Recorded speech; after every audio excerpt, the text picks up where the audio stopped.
ക്ഷേത്രത്തിലെത്തിയാൽ ആദ്യ ഭക്തനെ സ്വാഗതം ചെയ്യുന്നത് മുന്നിലെ ധ്വജമായിരിക്കും. ശാസ്ത്രീയമായി പറഞ്ഞാൽ ഗ്രാമത്തിലെ മിന്നൽ രക്ഷാജാലകത്തിൻ്റെ ഗുണമാണ് കൊടിമരം നിർവഹിക്കുന്നത്. ഇത്തരത്തിലുള്ള കൊടിമരത്തെ ക്ഷേത്രമാകുന്ന ശരീരത്തിൻ്റെ നട്ടെല്ലായാണ് കരുതിപ്പോരുന്നത്. കൊടിമരത്തിൻ്റെ ചുവട് ഉറപ്പിച്ചിരിക്കുന്നത് ക്ഷേത്ര ശരീരത്തിൻ്റെ അരക്കെട്ടിലാണ്. അവിടെ നിന്നും അമ്പലത്തിൻ്റെ അടിയിലൂടെ ശ്രീകോവിലിൻ്റെ മധ്യത്തിൽ ദേവബിംബം വരെ പോകേണ്ടതാണ്. ഭക്തർക്ക് കാണത്തക്ക വിധം ഗണിതശാസ്ത്രത്തിൻ്റെ പിൻബലത്തോടെ ഇത് നിവർത്തിയിരിക്കുന്നു എന്ന് മാത്രം. ഇത്തരത്തിലുള്ള കൊടിമരത്തിന് മുകളിൽ അതാത് ക്ഷേത്രദേവൻ്റെ വാഹനം ഉറപ്പിച്ചിരിക്കും. ഓരോ ദൈവത്തിനും അവരവരുടെ നാമങ്ങളുണ്ട്. ആ നാമങ്ങൾ കഴിയുന്ന പ്രാവശ്യം ക്ഷേത്രത്തിലെത്തിയാൽ ചൊല്ലണം. അതിനായില്ലെങ്കിൽ കലിയുഗത്തിലെ ഏറ്റവും ഫലം കിട്ടുന്ന നാമം എല്ലാവർക്കും അറിയാവുന്നതുമായ ഹരേ രാമ രാമ രാമ ഹരേ ഹരേ, ഹരേ കൃഷ്ണ കൃഷ്ണ കൃഷ്ണ ഹരേ ഹരേ, ഇത് ചൊല്ലിയാലും മതി.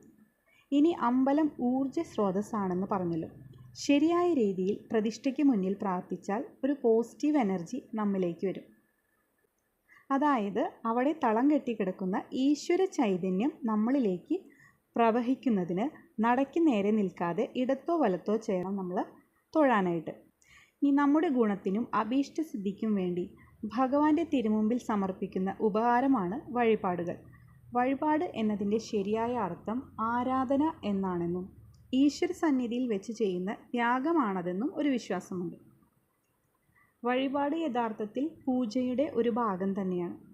ഭക്തനെ പൂജയിൽ ഭാഗികമായോ പൂർണ്ണമായോ അതിൻ്റെ ഒരു ഭാഗമാക്കുന്നുള്ളൊരു ഉപാധിയാണ് വഴിപാട്. ഇനി ഇതിൽ പറയാൻ പോകുന്നത്, ശിവഭഗവാന്റെ നടയിൽ തൊഴുതു കഴിഞ്ഞാൽ അല്പസമയം ഒന്നിരുന്നിട്ടേ പോകാവൂ.